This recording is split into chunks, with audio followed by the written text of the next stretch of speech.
छोटा सा गांव था। नाम था कालापुर। गांव के चारों तरफ घना और डरावना जंगल था। उस जंगल को लेकर गांव वालों के बीच कई रहस्यमयी कहानियां मशहूर थीं। लोग कहते थे कि सूरज ढलने के बाद उस जंगल की तरफ कभी नहीं जाना चाहिए। गांव के लोग बहुत साधारण जीवन जीते थे। दिन में खेतों में काम करते और शाम को आपस में बैठकर बातें करते। लेकिन रात होते ही गांव का माहौल बदल जाता था। चारों तरफ अजीब सी खामोशी छा जाती थी। उसी गांव में 3 दोस्त रहते थे, आरिफ, रियाज और नाबिल। तीनों बहुत शरारती और साहसी थे। गांव के बुजुर्ग चाहे जितना मना करें, वे हमेशा रहस्य खोजने के लिए तैयार रहते थे। एक दिन शाम को चाय की दुकान पर बैठे हुए वे लोग गांव के सबसे बुजुर्ग व्यक्ति करीम चाचा की कहानी सुन रहे थे। करीम चाचा बोले, इस जंगल के अंदर एक पुराना गांव था। कई साल पहले अचानक उस गांव के सारे लोग गायब हो गए। उसके बाद से रात के समय जंगल से अजीब आवाजें आती हैं। ये कहानी सुनकर तीनों दोस्त बहुत उत्साहित हो गए। उन्होंने तय किया कि वे उस जंगल में जरूर जाएंगे। अगले दिन शाम को वे चुपचाप जंगल की ओर निकल पड़े। शुरुआत में सब कुछ सामान्य लग रहा था। पक्षियों की आवाज और हवा में हिलते पेड़ शांत माहौल बना रहे थे। लेकिन जैसे जैसे वे जंगल के अंदर जाते गए, माहौल बदलने लगा। चारों तरफ ठंड बढ़ने लगी। अचानक उन्होंने देखा कि जंगल के अंदर एक टूटी हुई सड़क है। ऐसा लग रहा था जैसे कई साल पहले यहाँ लोग आते जाते थे। रियाज बोला, लगता है ये रास्ता उसी खोए हुए गांव की तरफ जाता है। वे धीरे धीरे आगे बढ़ने लगे। कुछ देर बाद उन्हें एक टूटा हुआ घर दिखाई दिया। घर को देखकर लग रहा था कि बहुत सालों से कोई वहां नहीं आया। नाबिल ने हिम्मत करके दरवाजा खोला। दरवाजा अपने आप चरमराते हुए खुल गया। अंदर जाकर उन्होंने देखा कि पुराने फर्नीचर बिखरे पड़े हैं। अचानक ठंडी हवा चलने लगी। घर के अंदर टंगी एक लालटेन अपने आप हिलने लगी। आरिफ डरकर बोला, मुझे लगता है हमें वापस जाना चाहिए। तभी उन्हें दूर से किसी के चलने की आवाज सुनाई दी। तीनों चुप हो गए। आवाज धीरे धीरे उनकी तरफ आ रही थी। अचानक उन्होंने देखा कि दरवाजे के बाहर एक परछाई खड़ी है। वह परछाई धीरे धीरे बड़ी होती जा रही थी। लेकिन जब वे बाहर देखने गए, वहां कोई नहीं था।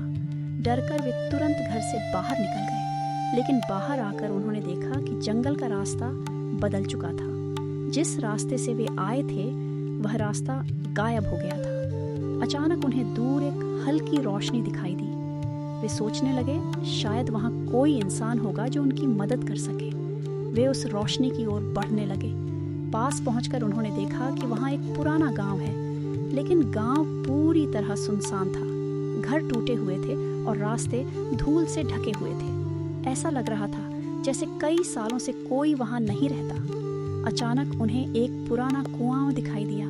जब वे कुएं के पास से गुजरे तो उन्हें अजीब फुसफुसाहट की आवाज सुनाई दी। ऐसा लग रहा था जैसे कोई कुएं के अंदर से बात कर रहा हो।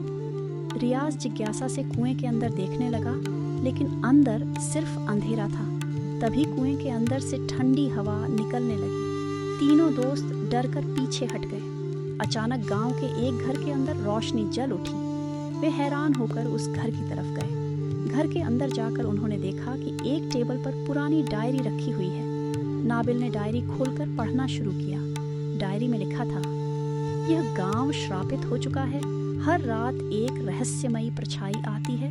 वह किसी को नुकसान नहीं पहुंचाती, लेकिन जिसे देख लेती है वह इस गांव से बाहर नहीं जा पाता। डायरी पढ़कर तीनों बहुत डर गए। तभी उन्हें किसी की धीमी हंसी सुनाई दी। ऐसा लग रहा था कि हंसी चारों तरफ से आ रही है। अचानक घर का दरवाजा अपने आप बंद हो गया। खिड़कियां जोर जोर से हिलने लगी। आरिफ चिल्लाया, हमें यहाँ से निकलना होगा। वे दरवाजा खोलने की कोशिश करने लगे, लेकिन दरवाजा नहीं खुल रहा था। तभी उन्होंने देखा कि कमरे के एक कोने में एक परछाई खड़ी है। वह धीरे धीरे बड़ी होती जा रही थी, लेकिन उसका कोई साफ आकार नहीं था। अचानक वह परछाई दीवार की तरफ इशारा करने लगी। दीवार पर एक पुराना नक्शा दिखाई दिया। उस नक्शे में गांव से बाहर जाने का एक गुप्त रास्ता बना हुआ था। कुछ ही देर में वह परछाई गायब हो गई। तीनों दोस्त जल्दी से नक्शे के अनुसार घर से बाहर निकले और गांव के पीछे वाले जंगल की तरफ दौड़ने लगे। दौड़ते समय उन्हें अजीब फुसफुसाहट की आवाज़ सुनाई देने लगी। पेड़ों की शाखाएं अपने आप हिलने लगीं, हवा तेज चलने लगी। आखिरकार उन्हें एक पतला रास्ता दिखाई दिया। उस रास्ते से दौड़ते हुए वे जंगल से बाहर निकल आए।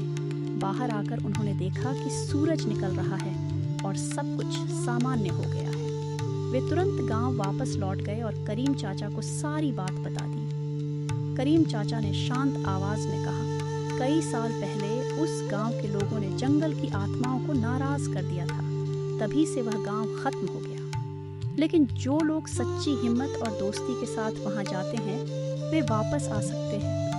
तीनों दोस्तों को समझ आ गया कि वे अपनी दोस्ती और साहस की वजह से बच पाए। उस दिन के बाद उन्होंने कभी जंगल की तरफ जाने की हिम्मत नहीं की। लेकिन गांव के लोग आज भी कहते हैं कि रात के समय जंगल की तरफ हल्की रोशनी दिखाई देती है और हवा में रहस्यमयी आवाज़ें सुनाई देती हैं। कहते हैं कि उस खोए हुए गांव की परछाई आज भी जंगल में घूमती रहती है और कालापुर गांव के लोग आज भी सूरज ढलने से पहले अपने घर लौट आते हैं, क्योंकि वे जानते हैं हर रहस्य को जानना अच्छा नहीं होता।